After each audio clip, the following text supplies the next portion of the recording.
Middle class ஃபேமிலினாலே வெளியே போகணுன்னாலே அவ்வளோ ஒரு யோசனையாக இருக்குது. என்ன அப்படின்னா, இன்றைக்கி நடந்த ஒரு சம்பவம் தான்.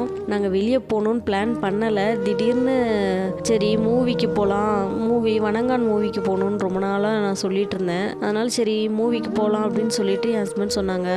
அவர் சம்பாதிக்கிறது ₹1 இருந்தாலும் அதை எங்களுக்காக செலவு பண்ணணுன்னு தான் நினைப்பார். அவருக்குன்னு எதுவுமே வாங்கிக்க மாட்டார் எப்போவுமே. அன்னைக்கு கையில் காசு இல்லை, இருந்த காசை வச்சு சரி நம்ம வெளியே போயிட்டு வரலாம். ஏன்னா 10 days லீவ் விட்டதில் குழந்தைங்களை எங்கேயுமே கூட்டிகிட்டு போகல. அதனால சரி போகலான்னு பிளான் பண்ணோம். டிக்கெட் எங்கேயுமே கிடைக்கல. மாலில் தான் அவைலபிள் இருக்குன்னு சொல்லிட்டு புக் பண்ணிட்டாரு. ஒரே ஒரு விஷயம் தான், பணம் இருந்தால் மாலுக்கு போகணும், இல்லைனா போகக்கூடாது. ஏன்னா நம்ம எவ்வளோ நாளும் அட்ஜஸ்ட் பண்ணிப்போம், குழந்தைங்களுக்கு தெரியாது இல்லையா. அப்படி இருந்தும் என் பொண்ணு என் ஹஸ்பண்ட் பாப்கார்ன் வாங்க போய் நின்றுட்டு இருந்தாங்க க்யூவில்.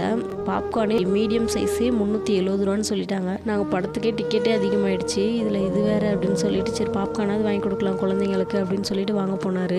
பாப்பா எல்லாரும் வாங்கிட்டு போனது பார்த்துட்டு அம்மா எனக்கு பெப்சி வேணும் அப்படின்னு சொன்னால், இதுவே காசு அதிகம்டா, இங்கெல்லாம் எல்லாமே ரேட் அதிகமாக இருக்கும், சொல்லு இப்போ வேணுமா உனக்கு பெப்சி அப்படின்னு சொல்லி கேட்டேன். இதை சொல்லிட்டு இல்லைம்மா பாப்கார்ன் மட்டும் போதும் எனக்கு அப்படின்னு சொன்னால், அவள் சொன்னதுமே எனக்கு அழுக வந்துருச்சு. அந்த குழந்தைக்கு என்ன தெரியும், ஆனால் காசு இங்கே அதிகம்டா அப்படின்னு சொன்ன உடனே இது மட்டும் போதுமான்னு சொன்னால் எனக்கு ரொம்ப கஷ்டமாக போச்சு. அப்போ தான் நினச்சிக்கிட்டேன் காசு இருந்தால் மட்டும்தான் இங்கே வரணும் அப்படின்ட்டு. வர வழியில் சாப்பாடு சாப்பிட்டுட்டு அங்கேருந்து கிளம்பி வந்துட்டோம். வரும்போதே பாப்பா தூங்கிட்டா, பாப்பா தம்பி எல்லாம். வீட்டுக்கு வந்துட்டு நானும் ஹஸ்பண்டும் ரொம்ப ஃபீல் பண்ணிகிட்டே இருந்தோம். இப்படி இருக்கே நம்ம நிலமை, நம்ம குழந்தைங்களுக்கு ஆசைப்பட்டது வாங்கி கொடுக்க முடியலையே அப்படின்னு சொல்லிட்டு. மிடில் கிளாஸ்னாலே அப்படி தான் இல்லையா, ஒரு சின்ன சின்ன விஷயம் கூட நம்மளால் அவங்களுக்கு பூர்த்தி பண்ண முடியல. ஆனால் அந்த குழந்தைங்க பெரிய பிள்ளைங்க மாதிரி நடந்துக்கிறாங்க, அவ்வளோ அட்ஜஸ்ட் பண்ணிக்கிறாங்க. இல்லைம்மா வேணாம் நான் அட்ஜஸ்ட் பண்ணிக்கிறேன், இல்லைம்மா வேணாம் நான் இது போதும் எனக்கு, அந்த மாதிரிலாம் சொல்கிறாங்க.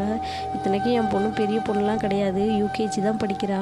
என் ஹஸ்பண்டுக்கு எங்களெல்லாம் வெளியே கூட்டிகிட்டு போகணுன்னு ரொம்ப ஆசை. இந்த மால்க்கெல்லாம் கூட்டிகிட்டு போய் எல்லாமே சுற்றி காட்டணுன்னு, அதனால தான் கூட்டிகிட்டு போனாங்க. ஆனால் ரொம்ப ஃபீல் பண்ணிகிட்டே வந்தார் வரும்போது.